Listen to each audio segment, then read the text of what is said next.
Boa noite para você. É muito bom a gente se reunir novamente nesse espaço e hoje a gente vai continuar a falar sobre esse assunto que tem sido tão empolgante, tão importante para a nossa vida, para a nossa família, que é essa série de palestras Upgrade Família. E eu queria começar a nossa conversa contando uma história para você que aconteceu há exatamente 3 anos atrás. Há 3 anos atrás, era uma sexta-feira como qualquer outra, talvez um pouco diferente, porque faltava um dia para completarem as 40 semanas da gestação do nosso primeiro bebê, a Rafaela, que estava a caminho. E eu estava ali em casa, mexendo no computador, mandando uns e-mails, fazendo os últimos ajustes, últimas orientações para o pessoal que ia continuar trabalhando sem mim. Eu ia pegar 20 dias de férias, então eu aproveitei, estava ali intensamente, manda um e-mail, manda uma orientação, lembrei de uma coisa. E aí a Fernanda vem, calmamente, depois do banho e fala, está começando. Vai se preparando, hein, Marcelo, para sentir isso de novo. Eu falei, está começando o quê? Pensei em novela, jornal, né? Está começando, as contrações estão começando. Eu falei, então tá bom, então vou ligar para a médica. Peguei o telefone, liguei para a nossa amiga, nossa médica, e falei com ela, Ana, a Fernanda está sentindo as contrações. Ela falou, não, calma, vai demorar ainda, isso é longo, esse processo. Fique em casa, quando começar a ritmar, aí vocês me vão para o hospital e quando chegarem lá me liguem. Tá bom, voltei para o computador.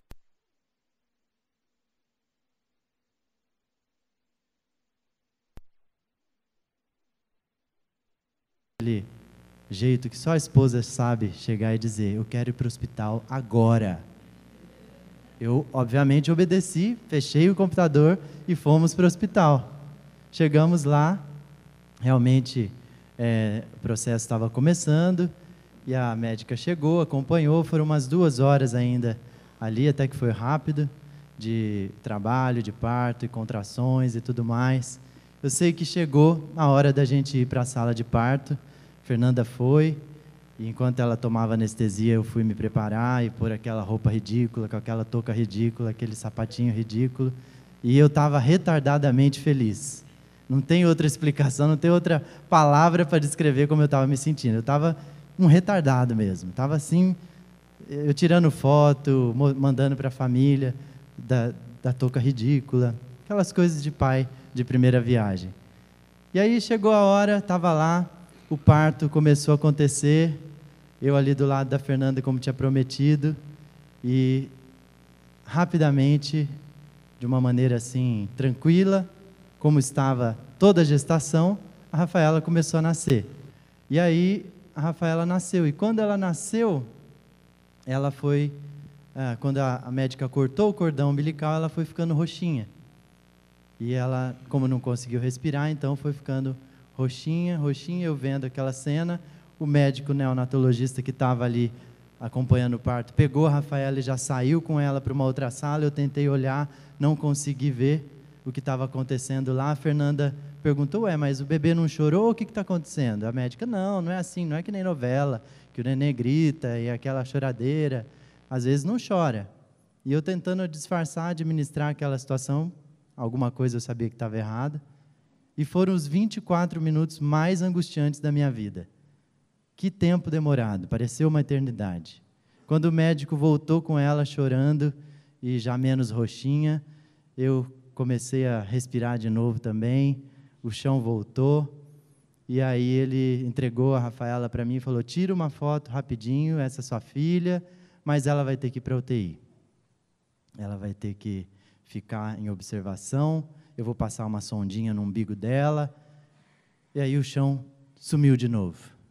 Foi uma situação totalmente fora do que a gente pensava, do que a gente previa, a gente não imaginava que isso pudesse acontecer.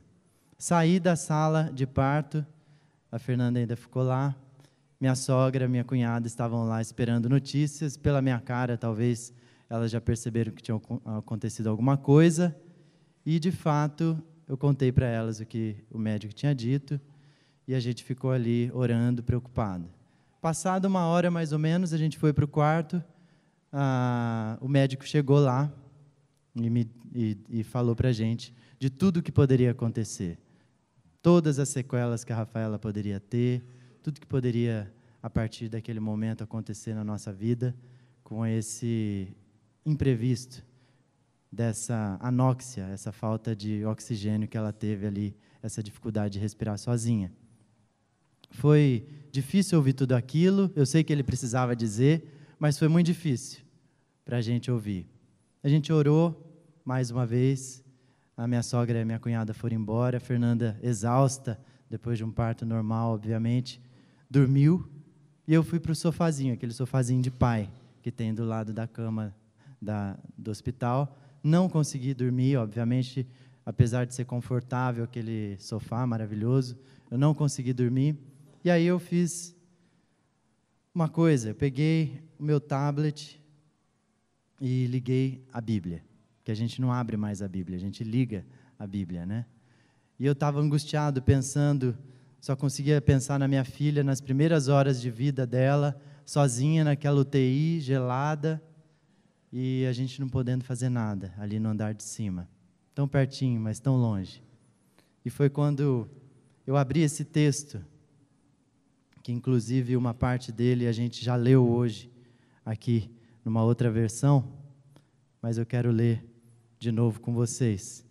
Salmo 127, que diz: se não for o Senhor o construtor da casa, será inútil trabalhar na construção. Se não é o Senhor que vigia a cidade, será inútil a sentinela montar guarda. Será inútil levantar cedo e dormir tarde, trabalhando arduamente por alimento. O Senhor concede o sono àqueles a quem ama. Os filhos são herança do Senhor, uma recompensa que Ele dá. Como flechas nas mãos do guerreiro, são os filhos nascidos na juventude. Como é feliz o homem cuja aljava está cheia deles. Não será humilhado quando enfrentar seus inimigos no tribunal. Hoje nós vamos conversar sobre a importância de termos um mecanismo, uma tecnologia que funcione dentro da nossa casa, dentro da nossa família, como a rede Wi-Fi. O nosso tema de hoje é esse: ativando o Wi-Fi, sobre o cultivo da espiritualidade familiar. E a gente vai tentar, então, descobrir juntos o que a gente pode crescer a respeito desse tema. Primeira coisa é definir um pouco o que é isso, Wi-Fi. Né? A gente usa, a gente ama, a gente não sabe como a gente viveu sem Wi-Fi até aqui, mas às vezes a gente não sabe direito nem o que é isso. Né? O mineiro já pensa que é outra coisa, né? Wi-Fi, né? Já pensa que é coisa de mineiro, mas não é. Wi-Fi é isso aí.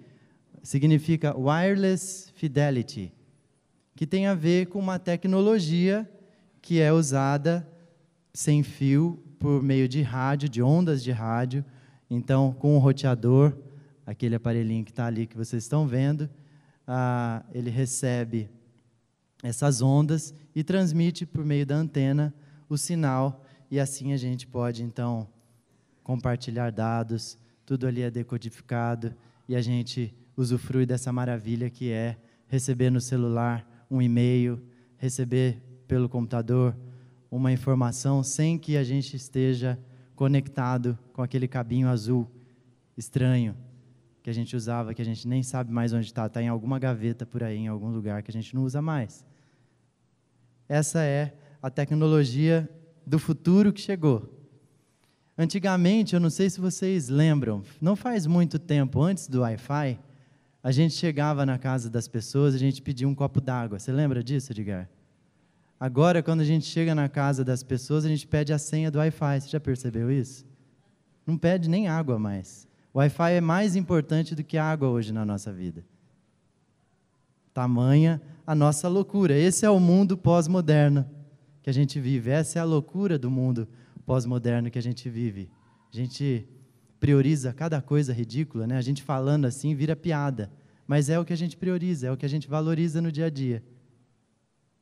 E esse é o mundo pós-moderno que a gente está inserido, um mundo desequilibrado, totalmente focado no consumo desenfreado, onde a tecnologia ocupa muito do nosso espaço, do nosso dia, da nossa agenda.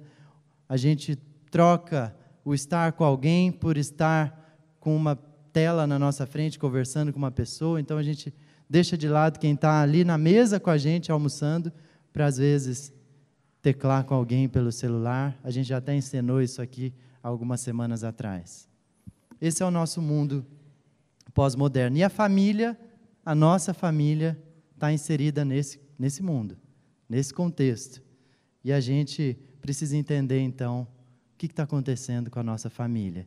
O que essa modernidade, essa pós-modernidade fez, que a família deixou de ser uma instituição sólida, segura, se transformou numa gelatina que se derrete facilmente, fruto do que a gente chama da nossa modernidade líquida, onde tudo é descartável, inclusive as relações com as pessoas que a gente convive, amigos, familiares. Tudo ficou muito fácil. A gente, como pegasse um copinho numa sala de espera, tomasse e depois amassasse esse copinho e descartasse. É assim que a gente tem feito. Eu não sei se você já reparou nisso. Os estudiosos dizem que a família, a nossa família, ela vem evoluindo. O jeito de ser família passou por várias fases, 3 delas pelo menos. A primeira, a família tradicional, a fase em que havia então a transmissão do patrimônio e era regida pelo poder do pai. Era uma coisa segura, uma coisa rígida, sólida, estável. Essa era a família tradicional. Um pouco mais à frente surge a família moderna, que é lógica, afetiva, romântica, onde o casal escolhe, sem interferência dos pais, quem vai ser o seu parceiro, procurando uma satisfação amorosa e sentimental. O poder e o direito sobre os filhos é dividido entre os pais e o Estado, ou entre os pais, pai e mãe, e assim é a família moderna. Mas e a família pós-moderna, que é a nossa realidade? Como a gente vive? Na pós-modernidade, a transmissão da autoridade vai ficando cada vez mais complexa, em função das rupturas e recomposições que a família vai sofrendo. Então, o que a gente vê é que ficou sem estrutura, ficou disfuncional. A família está parecendo que está offline, está à deriva, está sem sinal. Alguma coisa está acontecendo de errado. Inclusive, uma historiadora e psicanalista, ela escreveu o seguinte, ela chama Elizabeth Roudinesco, ela diz: a família humana se reinventa permanentemente, mantendo-se desde os inícios dos tempos como uma instituição insubstituível para a nossa própria constituição de sujeitos humanos. Apesar de todas as desordens da família do mundo contemporâneo, ela continua sendo o único valor seguro ao qual ninguém quer renunciar. Ninguém quer abrir mão da família. Ninguém quer deletar a família. No fundo, todo mundo quer a família. Nós estamos aqui hoje porque nós queremos. Nós queremos fazer um upgrade na família, não deletá-la. Nós queremos reciclar, renovar nossa família, não destruí-la. Senão nós não estaríamos aqui investindo esse tempo. E é isso que a gente vai fazer agora. Talvez você, jovem adolescente, que está aí mais profundo, mais na penumbra, que eu não consigo enxergar, você esteja pensando: eu sou adolescente, eu sou jovem, sou solteiro, isso não tem nada a ver comigo. Mas tem. Cuidado. Eu dou um alerta aqui para você. Cuidado, você que ainda é solteiro, jovem, adolescente, você também faz parte de uma família. Então esse assunto tem tudo a ver com você também. E você tem um papel importante na sua família, quer você já tenha descoberto ou não, mas hoje eu vou te ajudar para a gente refletir um pouquinho sobre o seu papel também na sua família. Por isso, não durma, não vá para o celular agora, não fique no WhatsApp, não fique no Facebook, não fique conversando com quem está do seu lado. Eu sei que é gostoso, é tentador esse negócio, mas agora é uma horinha para a gente prestar atenção aqui e deixar Deus falar com a gente, falar o nosso coração. E eu quero desafiar você que é ainda solteiro, que é jovem, adolescente, também se conectar nesse tema que tem tudo a ver com você também, tá bom? Bom, o Salmo 127 que a gente acabou de ler é um cântico escrito por Salomão, aquele sábio Salomão que escreveu outros livros, provérbios e tantas outras coisas bonitas e sábias. E ele dá algumas dicas para a gente, então, nesse salmo. E ele vai nos ajudar a ativar esse Wi-Fi da nossa família. E para ativar o Wi-Fi, a gente vê, então, que a primeira coisa que a gente tem que fazer, conecte-se com Deus. Esse é o começo de tudo. Esse é o princípio de todas as coisas. O texto, nos 2 primeiros versículos, diz: se não for o Senhor o construtor da casa, será inútil trabalhar na construção. Se não é o Senhor que vigia a cidade, será inútil a sentinela montar guarda. Será inútil levantar cedo e dormir tarde, trabalhando arduamente por alimento. O Senhor concede o sono àqueles a quem ama. A fonte de toda a vida é o Deus Criador. Ele alimenta a nossa rede Wi-Fi chamada família. Família Pereira, família Oliveira, família Cortella, família Camargo, tantas famílias que a gente poderia colocar lá na nossa rede Wi-Fi. Nós não somos a fonte. Às vezes a gente confunde as coisas e acha que a gente é a fonte. A provisão vem de nós, o sustento vem de nós, então fica tudo muito pesado, fica tudo muito difícil. Mas quando a gente olha para esse salmo, a gente percebe que tem um descompasso entre o que a gente pensa e o que a gente faz e como Deus age. E Ele age de maneira perfeita para o nosso bem. Não adianta a gente construir, então, uma família sem a presença de Deus. Não adianta a gente querer fazer tudo com a nossa força, vai dar errado. Por isso, o primeiro passo que a gente tem que dar é se conectar com Deus. A gente tomar essa decisão de ir em direção ao Deus Criador, a fonte de toda a vida, a fonte de todo cuidado, de toda proteção. Não adianta a gente madrugar, como diz o salmista aqui, é inútil. Ir dormir tarde, trabalhar feito um louco, fazer hora extra, pegar mais projetos e 2 trabalhos, se a gente não estiver conectado ao Deus Criador. Problemas para a gente se conectar. A gente tem problema. Quem nunca viu uma tela azul como essa e se deparou com uma mensagem como essa? Esse símbolozinho de exclamação que simboliza isso. Você não está conectado. Tem algum problema na sua conexão. E a gente liga para o técnico e ele agenda uma visita. Por que a gente tem problema para se conectar? O salmista diz: se não for o Senhor, será inútil.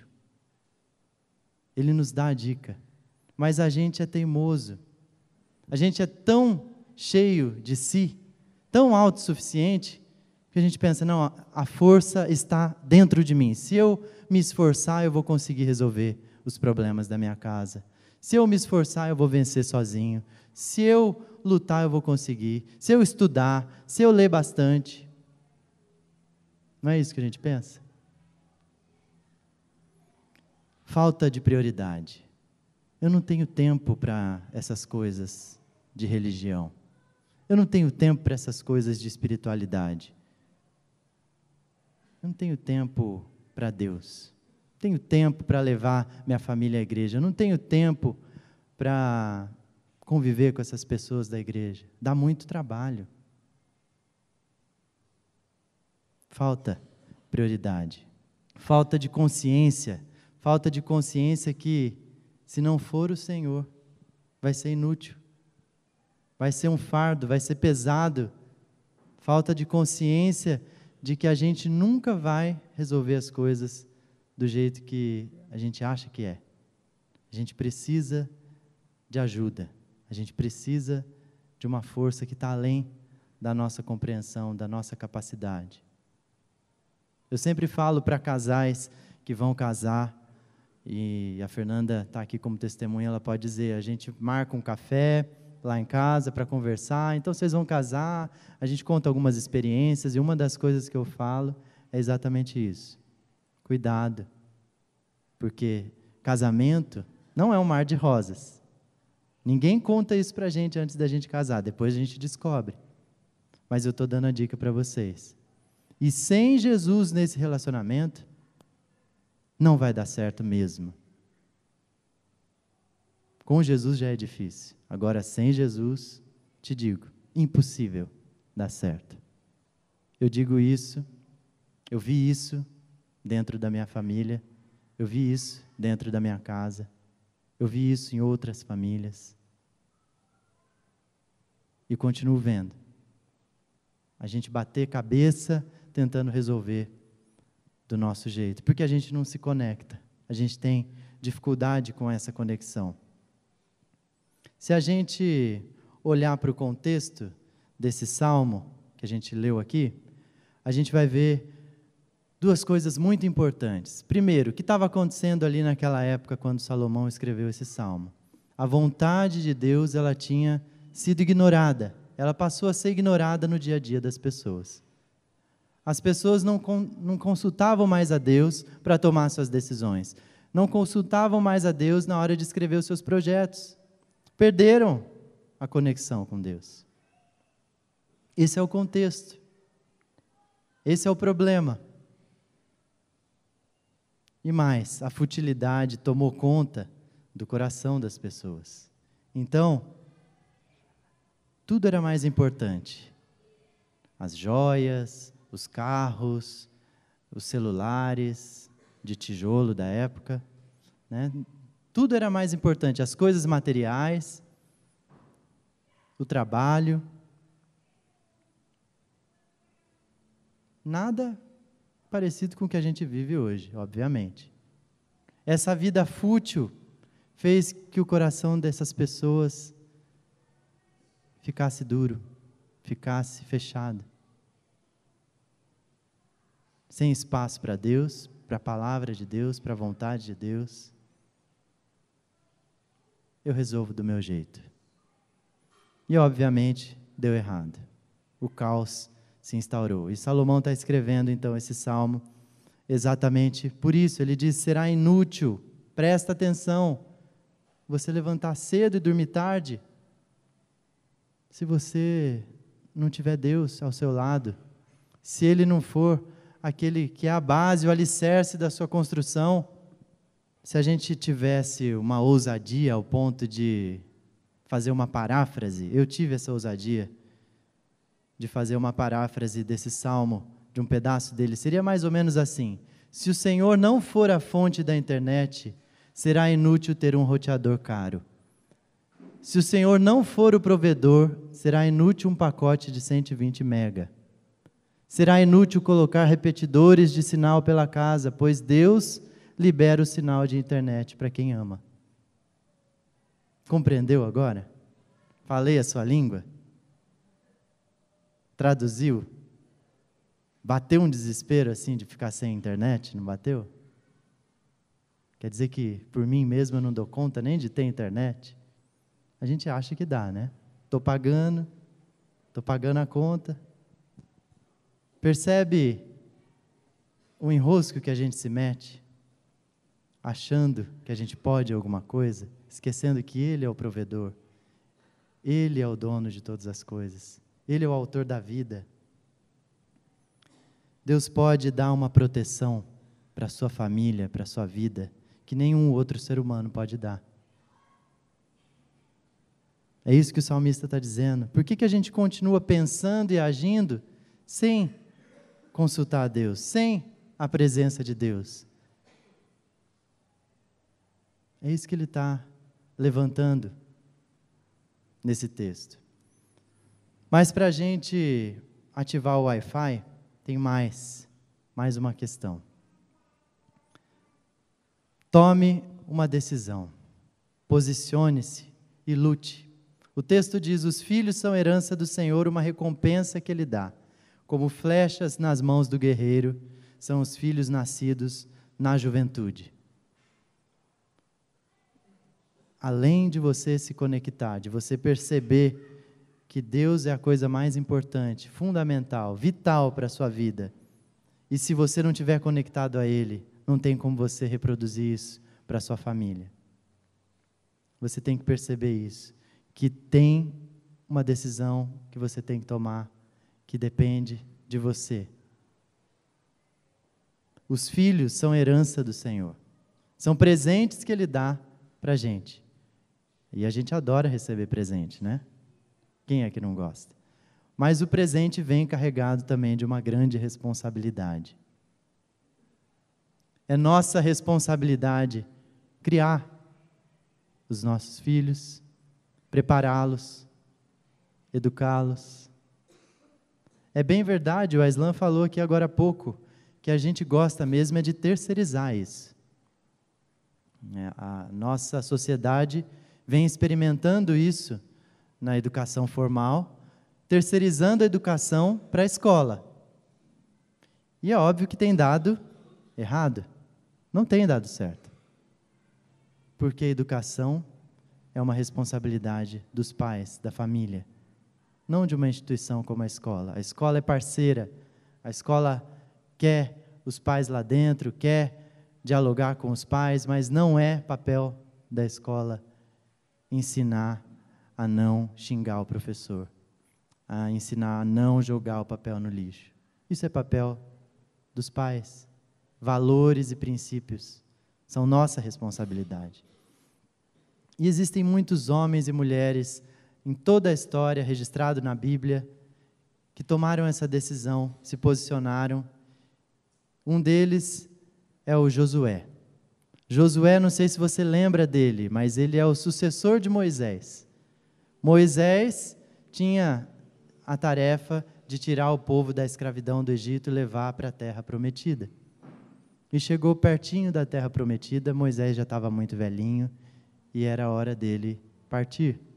E vinha Josué, escolhido por Deus para ser o sucessor. Imagina a responsabilidade desse Josué, de assumir essa função de líder de um povo difícil.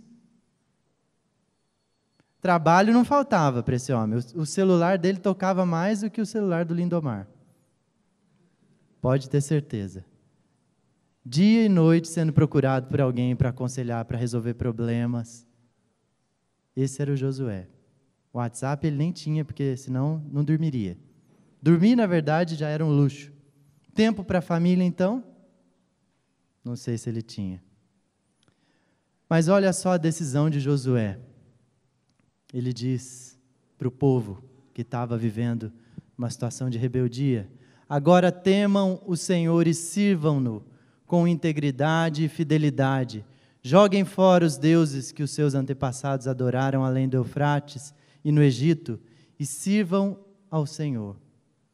Se, porém, não lhes agradar, se não lhes agrada servir ao Senhor, escolham hoje a quem irão servir, se aos deuses que os seus antepassados serviram além do Eufrates, ou aos deuses dos amorreus, em cuja terra vocês estão vivendo.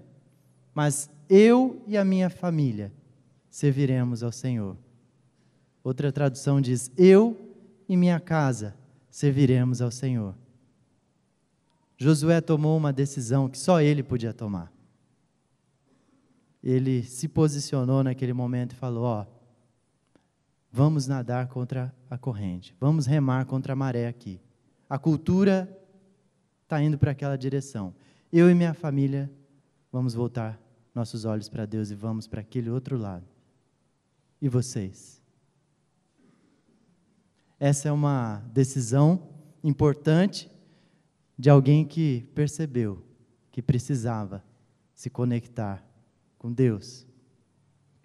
E eu acho que essa é uma decisão que nós, homens, aqui presentes ou que assistem esse vídeo que está sendo gravado, nós temos que aprender com Josué essa lição. Porque Josué não foge da raia, Josué não amarela. diante de uma situação difícil,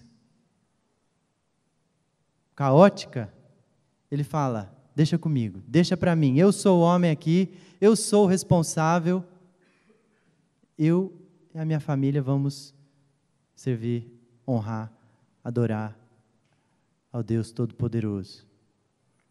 E aí que entra, então, essa questão. Nós temos os deuses pós-modernos. Josué falou de deuses ali, falsos deuses. Nossos deuses pós-modernos são o dinheiro, o status, o individualismo, o hedonismo, a carreira, um padrão elevado que a gente cria e depois tem que sustentar. Os filhos se tornam também deuses na nossa vida, podem se tornar, não que eles se tornem automaticamente.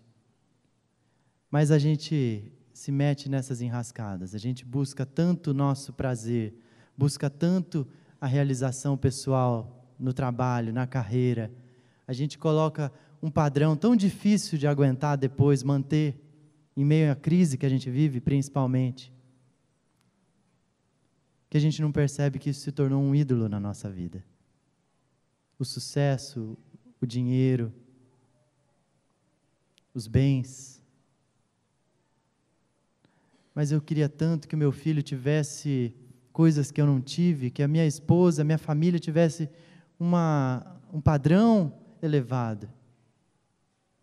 E para isso, não tem tempo para outras coisas. Não tem tempo para conviver com os filhos, não tem tempo para própria conexão com Deus, que dirá para conduzir a sua família nessa direção da espiritualidade. Nosso desafio é bem grande. Eu assisti essa semana um vídeo naquele TED Talk de um cara chamado Nigel Marsh, e ele disse exatamente isso: equilíbrio entre a vida pessoal e profissional é importante demais para deixar nas mãos do seu empregador. É importante demais, é vital a sua vida familiar, sua vida profissional, o futuro da sua família, o seu futuro profissional, para você delegar para quem te dá o trabalho, para o seu empregador. Você precisa tomar isso, administrar isso, cuidar disso, gerir o tempo, dar o basta. O seu chefe nunca vai dizer: não, vai para casa hoje, vai ficar com a sua família, você está trabalhando demais. É raro a gente ouvir um chefe dizer isso. Você vai ter que pôr esse limite. Não tem problema fazer hora extra, de vez em quando trabalhar até mais tarde, mas se você está fazendo disso uma rotina, um hábito, alguma coisa está errada. Percebe o enrosco? Isso é só um exemplo. E só para continuar o que ele diz ainda que milhares de pessoas no mundo todo estão trabalhando horas e horas por dia em empregos que eles odeiam para comprar coisas que não precisam, para impressionar pessoas que elas não gostam. Olha que loucura isso.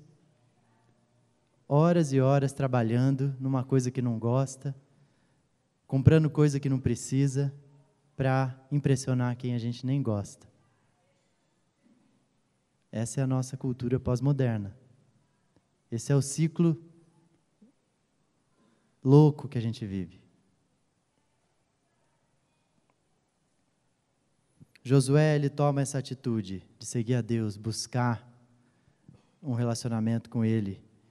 E como eu disse, nós temos que aprender com Josué. Então, homens, vocês que estão aqui ou assistindo esse vídeo, prestem atenção.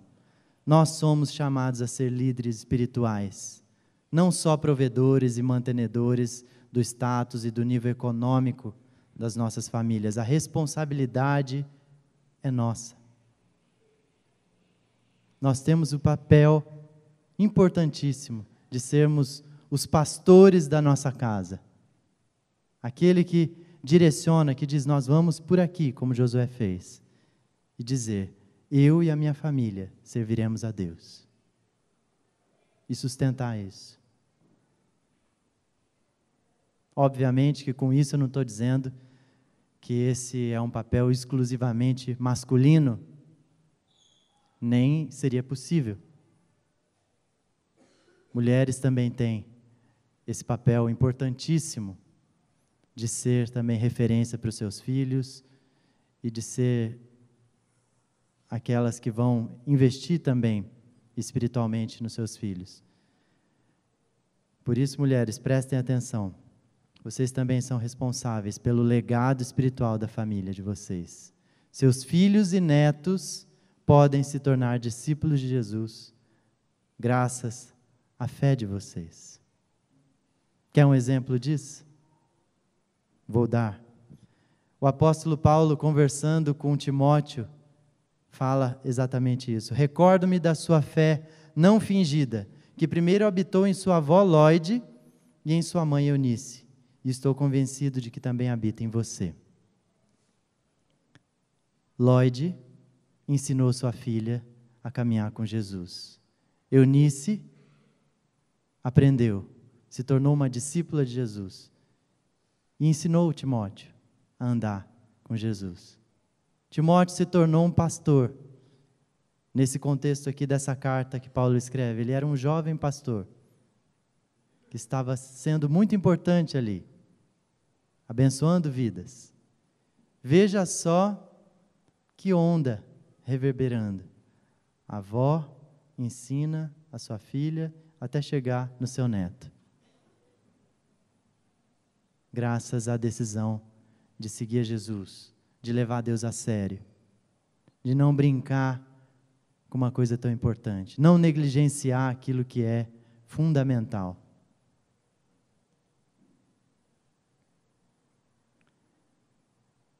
A decisão de Lóide é tão séria, tão importante, que ela chega até nós.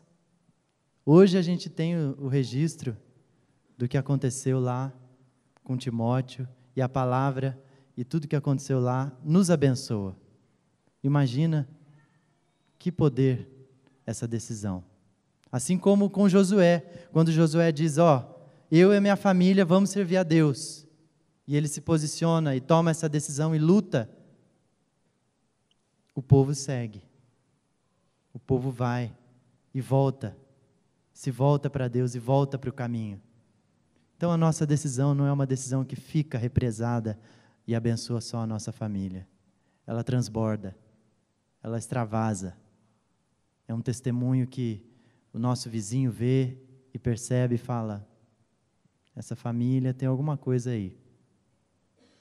Aí o colega de trabalho fala, esse cara deu 7 horas, ele vai embora, nós ficamos aqui até às 10. O que será que ele faz? Ele janta com a família.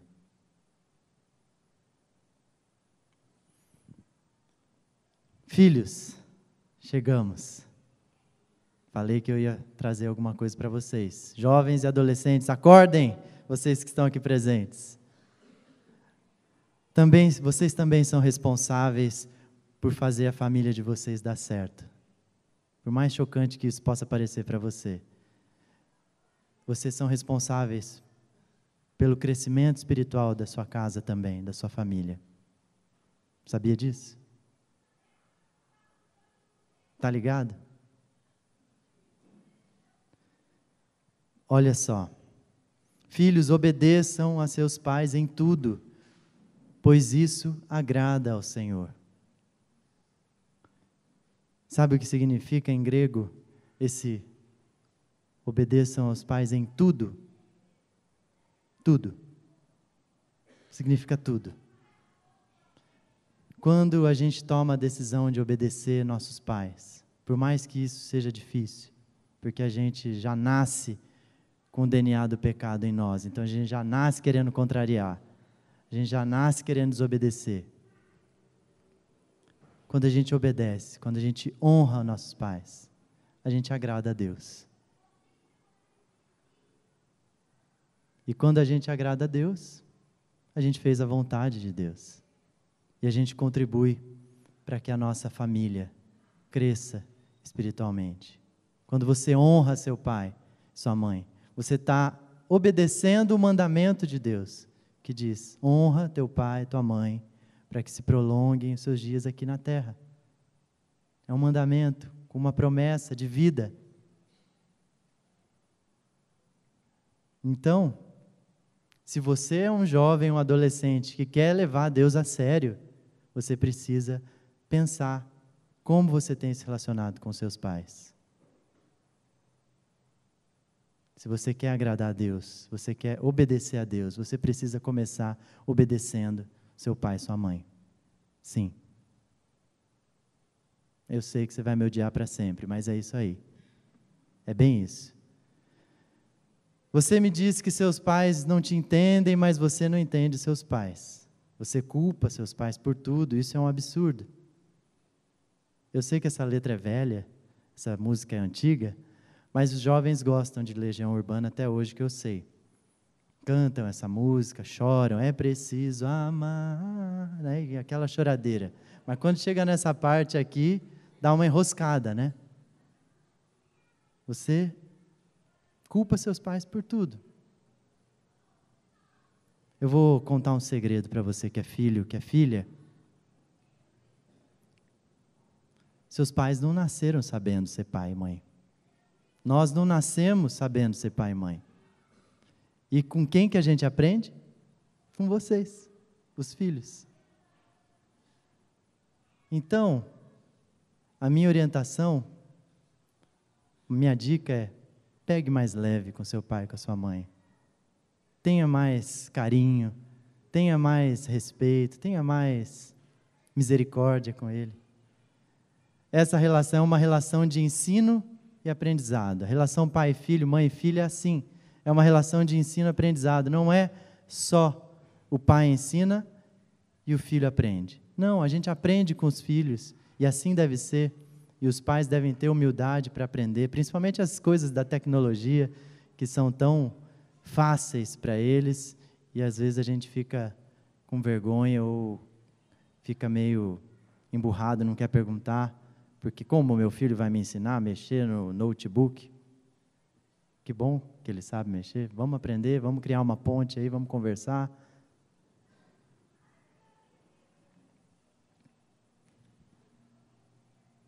Mas não para por aí. Filhos, olha o que o salmista disse, não sei se você reparou. Como é feliz o homem cuja aljava está cheia deles, de filhos. Não será humilhado quando enfrentar seus inimigos no tribunal. O salmista está dizendo aqui para a gente: filhos, todos nós somos filhos. Em algum momento, você vai ter que cuidar do seu pai. Você vai cuidar da sua mãe. Em algum momento, mais próximo da terceira idade, da melhor idade, isso vai inverter. Eles cuidaram de você desde o dia que você nasceu. Um dia você foi embora e criou a sua família. E agora é a hora de você voltar e cuidar dos seus pais. Não deixando eles serem envergonhados, humilhados, num asilo, numa casa de repouso. Não deixando eles passarem fome, mendigarem o pão, ou que seja, nem deixando que eles sintam muito sua falta e fiquem carentes, fiquem tristes, abandonados. É muito sério isso. E é nossa responsabilidade como filhos. Eu não sei se você já parou para pensar nisso, mas essa é a nossa responsabilidade. Então a gente vê que todo mundo tem responsabilidade dentro da família. Todos nós. Às vezes a gente quer terceirizar para a igreja, para a escola, mas não. Esse papel é meu, é seu. E todos nós temos essa responsabilidade. Para cultivar, então, a espiritualidade familiar, queria que a gente fixasse isso. Conecte-se ao provedor. Conecte-se a Deus. Esse é o melhor passo que você pode dar. Se você está aqui, provavelmente você está buscando isso. Está buscando um caminho. E não sou eu que estou dizendo isso. É o próprio Deus que está dizendo. Eu quero me relacionar com você, filho. Eu quero me relacionar com você, filha. Eu estou ansioso por isso, muito mais do que você. Eu quero me relacionar com você.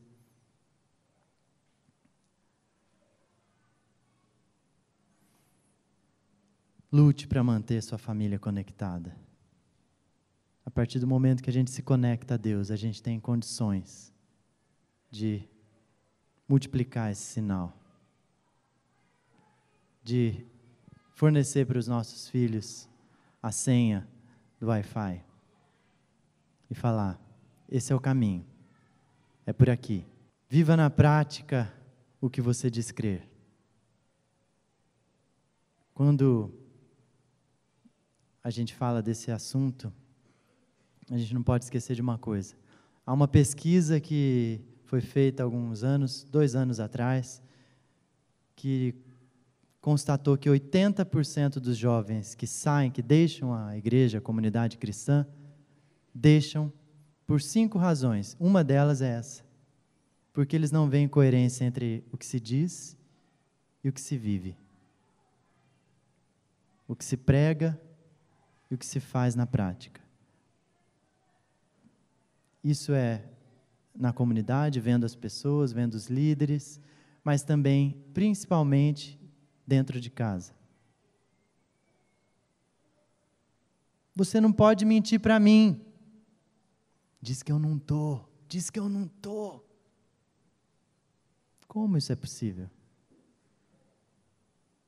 O desafio para a gente é coerência. Reavaliar como a gente tem vivido na prática aquilo que a gente diz crer. Comece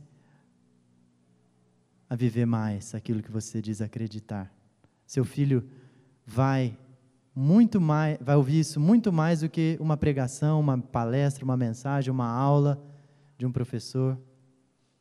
Ele vai ouvir pelas suas atitudes. Participe de um grupo pequeno. Não é porque eu sou o pastor responsável pelos grupos pequenos que eu estou fazendo merchandising aqui, não.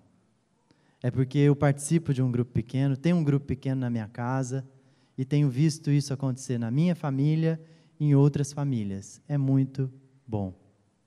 É parte dessa caminhada rumo a uma conexão. A gente lá no grupo pequeno estuda a Bíblia juntos, a gente ora, compartilha da vida, a gente chora, a gente ri, a gente come bastante, né? E a gente oferece amizade também para os nossos filhos, amizades saudáveis. Então, se a desculpa ou se o problema é, Túlio, mas os horários de grupos pequenos que vocês têm não se encaixam na minha agenda. Vem conversar comigo no final, a gente vai começar um grupo pequeno no dia, no horário que você puder. Mas isso não pode ser um problema.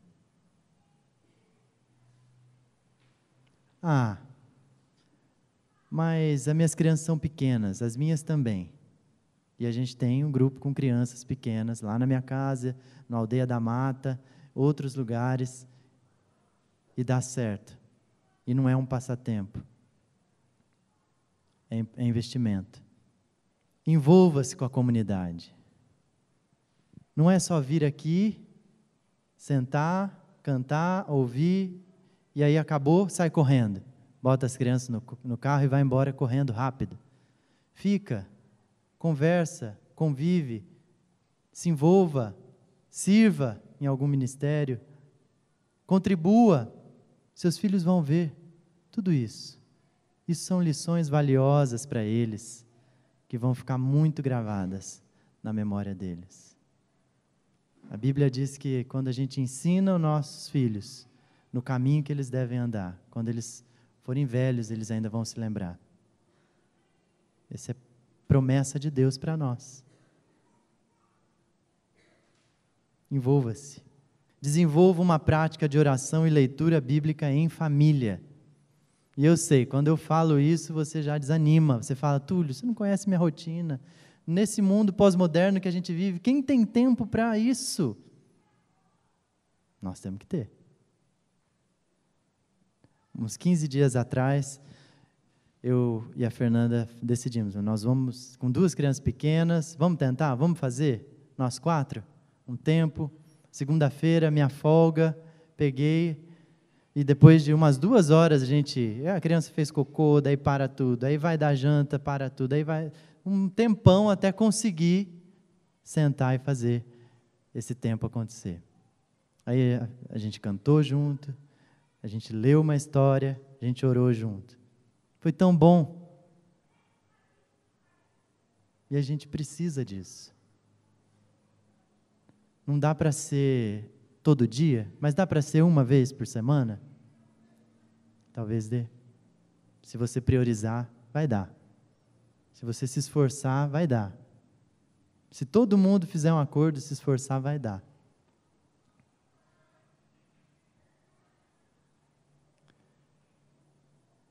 Esse negócio de treinar os nossos filhos com esse olhar é muito importante. E tudo que a gente fizer em direção a isso vai construir neles uma espiritualidade madura, sólida. Aí você fala, puxa vida, mais um acampamento, R$130, o pessoal da igreja quer me quebrar. Mas a gente manda para o inglês, manda para o judô, manda para o kumon, manda para o balé, manda para a natação, e na hora de investir R$130 num acampamento, a gente fica com dor no bolso. O que é isso?